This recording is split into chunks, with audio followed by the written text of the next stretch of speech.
Welcome to ISF, everyone. How's it going? Jason Carter here. Thank you so much for watching. A really good show today. And coming in hot, she is a legend in the rap game, known to the culture as the Diamond Princess. Miami's own Trina changed the face of hip hop when we first got a taste of her slick bars and undeniable feminine power over 20 years ago.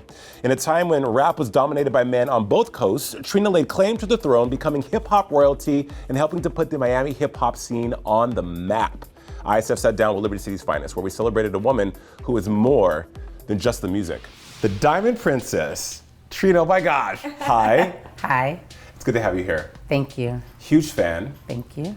People love you all around the world, especially here in South Florida. Thank you. Your Tiny Desk NPR concert, a moment. Thank you. Thank you. You're one of the handful of hip hop artists to, one, take part in that, and two, when I think of the Tiny Desk concert, that's like being on Saturday Night Live. How was it? It was everything. I didn't know what to expect at first. When I got there, I was like, oh, it's really a tiny desk. Like, it really was behind like a small office desk. And I think what made it like just really dope is like the memorabilia stuff they keep as each artist come. And they do make it so impactfully like small where you can just feel like, you know, family and good. It was really fun. I really enjoyed that. You look like you had a good time. I did. You opened up with a song Ode to Your Mom, Vanessa, which was awesome. And it was very intimate. It was great to see you in that light. And it was a different side of Trina. It was live, so it was just like, live meaning like just, we did it just like a live show. And I don't really do a lot of live shows like that. I've done it before like with the band, but that was more intense. And I don't know, it felt good. It was intimate. It looked like you had a blast. I did. You exploded onto the scene. Now, I'll never forget this. I was in high school. First single that drops that people are talking about that was just like, what are we listening to? But we like this was Nan with Trick Daddy. And back then, right, you had East Coast hip hop, West Coast hip hop, but down south was something completely different. Here comes your debut album. You were part of a handful of women that were staking their claim in hip hop unapologetically, regardless of what people were saying, owning your femininity, owning your sexuality. What do you remember most about that time? It was just a fun time. Like, I was just young and wild, and like, I was just having fun. I'm from Florida, so Miami, it's like, this is our real life, you know? This is the home of Luke. Like, it's where it comes from, and in that time for me, it was just like, have fun. Like, you know, this is just young.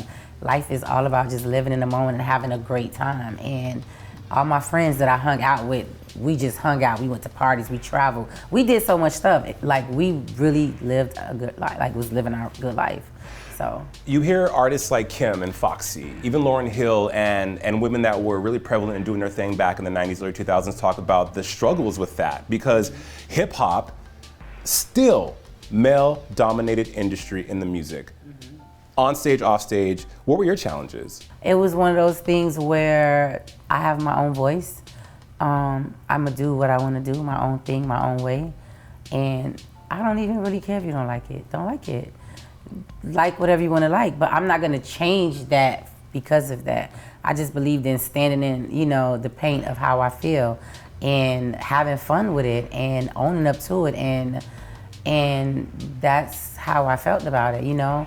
A lot of guys would be intimidated by me, so I didn't really have a lot of pressure of the whole, I came in with all the guys, like Trick and Rick Ross and our whole crew, so I came in with that exterior of, don't play with me. You were not the one. No, don't play with me. So Period. I just did what I wanted to do and how I wanted to do it, and that was my crew, my guys, they just held me down. So, you know, as women, we all was going through that same little talk, but, you know, just like Kim and Foxy and everybody, they held themselves down in their own lane, their own way, because we was from the streets. We stood up in what we believed in. Liberty City's finest. Yes, you are. I mean, they have a Trina Day in Liberty City every May. Yes. Key to the city. When did hip hop imprint on you? When did you know that you loved hip hop? I would really say like when I really first like saw Salt and Pepper. Okay. Like, for sure. I just was obsessed.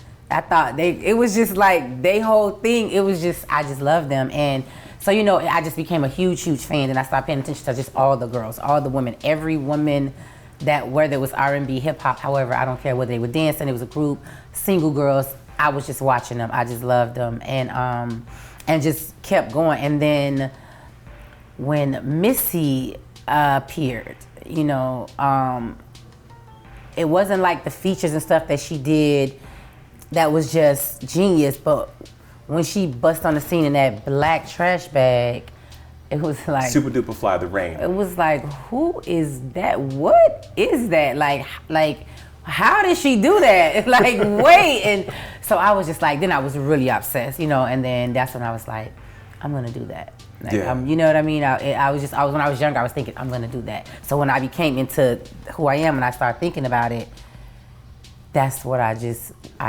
knew it was, I needed to be on the scene of the stage and all of this. Well, your debut album, massive seller, 2002, Diamond Princess. You mentioned Missy Elliott, big single off of that, No Panties, with Tweet and Missy. You elevated, you had arrived, right? Trina was this, and Trina is, but Trina, for that album, massive hip hop superstar. Again, in a small arena of female MCs that were out at the time and just owning who they were. Well, when it came to the second album, I just felt like,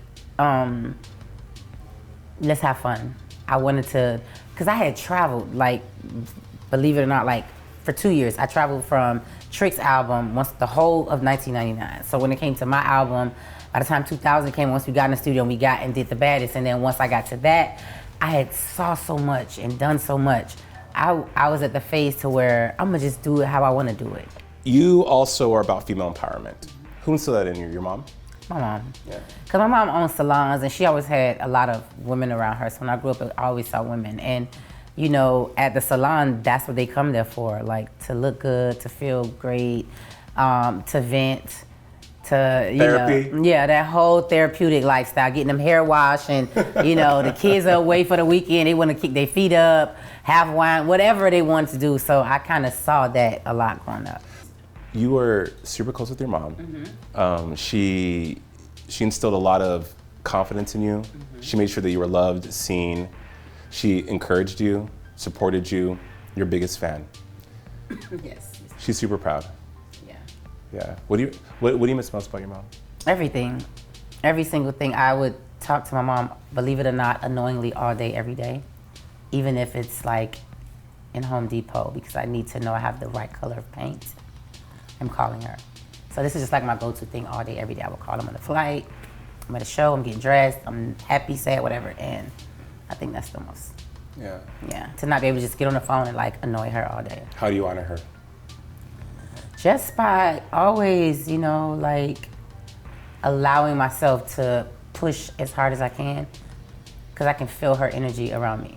If my energy's not good, that must mean I don't like the space I'm in, you know? And I always know when stuff is happening for me and around me, I just always, every day, Mom, I know that's you. Like, you know, I constantly, Do you have conversations I with walk her? all day. I walk in her all day, like around when I'm walking everywhere, like, all right, don't let this happen. All right, this is gonna go good. Okay, Ma, I know I gotta do this. I know this is gonna be a great night. Who was Trina growing up? Who were you? Were you a rambunctious kid? Were you quiet? I definitely was not quiet. No, I was not quiet. I was fun growing up. I grew up fun, you know. Unscripted reality TV. Let's talk about Trina. She's like, oh, wait, Love and Hip Hop, Miami. Okay. So, okay, when we heard that the Diamond Princess was coming on the show, we thought, yes, she's about to set it off. And you did, and you did. What was it like, though, Trina, jumping from hip hop and music in that world, which is dramatic in its own reality TV Absolutely. show, to a TV show having cameras follow you around? So when they asked me to go on the show, I saw the show a lot. I'm like, oh, it's a lot of entertainment. It's a lot, but it's so much for me. Because first and foremost, nobody's throwing no drink on me. Let's just start there, okay? And I don't want to throw no drink on you, so it's not for me. And I kind of just made it like a groundbreaking thing of the things I would do and won't do. And the benefit of it, I started my record label and I had artists. I wanted to give them a platform to get on the show, to like help push the music, to utilize that so they could be seen, do showcases. That was my initial reason. Then there's everybody else around me. There's Trick, there's my cousin Joy, there's Bobby, there's all these ties of people that I felt that can benefit also.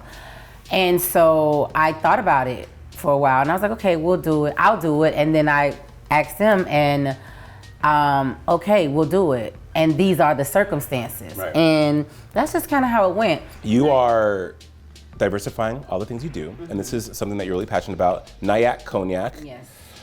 Why was it important for you to show that side of Trina, the business side of Trina, versus keeping it just music? Because I'm a business. I am a business, and I feel like just the whole structure of evolving and just the structure of showing people, you know, that you are doing everything that you want to do. You know, there's no limits to what you can do. We talk about legacy, and you've been in the game for close to 25 years now. Yes. 25 years, that's a long time. And last October, BET honored you with the I Am Hiphop Award. Yes. Trina, how affirming was that? How affirming was that for you? It was a moment because I've been nominated for so many awards for BET, and it's like, you know, I've been there for years and years and years, and for this to be the award that I win, it was speechless. You know, it was well deserved. I feel I deserved it. I'm completely grateful, and yeah, I was completely like speechless. Yeah. Honestly, yeah. We look at you now with all the success, the diamonds, the career, the catalog of hits on hits on hits. Who is Trina as a woman now? I am growing, I think. Growing, evolving, healing, all in one. Beautiful. Love it. Yeah. Gorgeous. Smash.